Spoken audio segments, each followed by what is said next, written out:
为着要让民众更加了解到天文知识 ，NASA 美国航太总署逐天拢会铺一张天文相片和小解本子。去年底，中央大学天文所博士后研究员蔡安丽，伊就写批给 NASA， 讲家己愿意用台文小解一寡天文图，就是希望讲用母语小解天文宇宙的奥妙。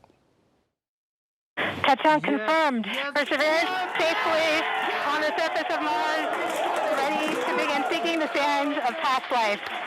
今年2月中，美国航太总署成功把这粒号做毅力号的火星探测器送去到火星，佮翕到正珍贵的影像。这个相片唔但伫咧 NASA 逐日100天文图的网站展示，即马台湾嘛得到 NASA 的批准，有全台文的翻译。我差不多是12月底的时阵写批给因，因差不多正式互我的网站，放伫因的 language list 内底是1月19迄。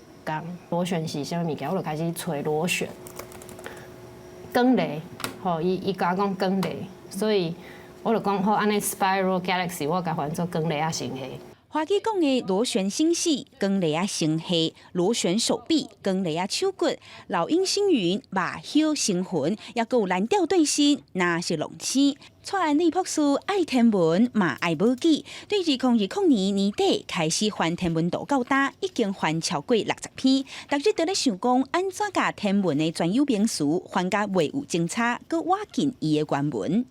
伊在做这代志是非常谨慎，非常专业，大家当普遍去了解讲哦，这其实就安尼。另外一方面，带咱的青少年啊，会当去开始去关注台语的重要性，去学习台语。用台语来学天文，也是讲用天文来学台语，其实拢会使学到新的物件。我感觉讲，甲这两项物件夹起来做拄啊好，我两个愿望我拢会使达成安尼，所以我是感觉即马做甲真欢喜安尼。逐天100天文图。蔡安丽老师嘛邀请朋友用台语小解天文图，加录伫咧 Podcast 内底。NASA 逐日100天文图的网站，即马已经翻做20多种的语言，也拿台语嘛包括在内。蔡安丽讲，未来会继续靠这的思路，往母语和天星结合，永远留存。记者阿明金、曾派文台北桃园报道。